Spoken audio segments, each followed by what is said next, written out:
Hey there, Josh Burns, and I'm here to do my video on the book I read, and it was called Balloons Over Broadway by Melissa Sweet, was the author, and her published date was 2011, and this book was based on a true story of a puppeteer named Tony Sard. Tony was basically the guy who was the inventor of the Macy's Thanksgiving Day Parade. You know, as a kid, he always wanted to learn or figure out how to make things move.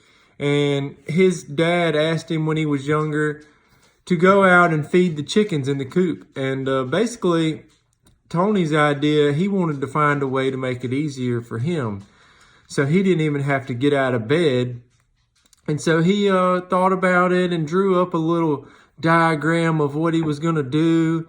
And lo and behold, he made him a little pulley system. So when it come time to feed the chickens the next morning, he just got up and he tugged on his little rope.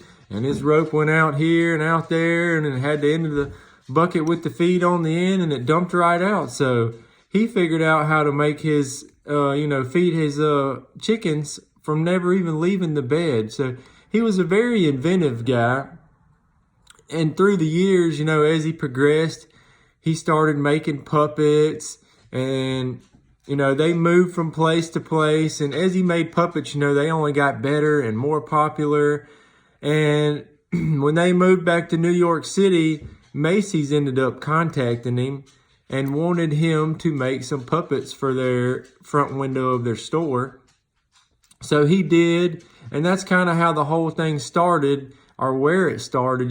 His puppets were in the front of the door, and as the parade started, he started out with these little puppets that were on sticks that people had to carry, and they were heavy, and he always wanted to figure out how to make things better.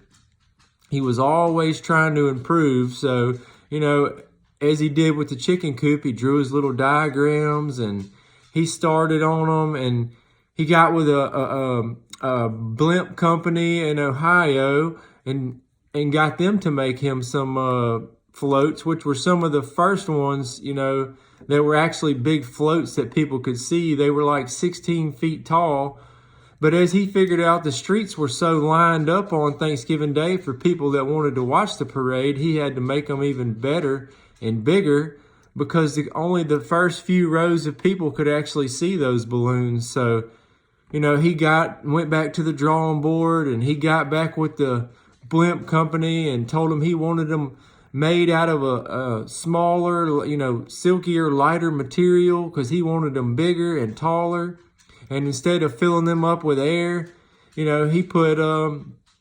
decided he wanted to go with helium in them.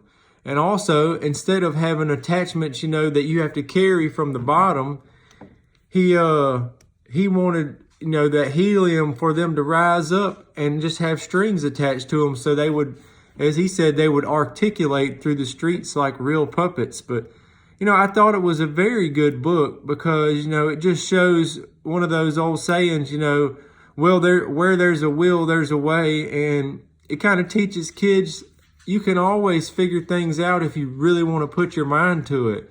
The possibilities are endless for you. It's just all what you want to do. So, overall, it was a really interesting little book. And it just showed, it showed how, he started as a kid and his mind was working from then on, and he always wanted to improve things. So I thought it was a very good book. Thank you.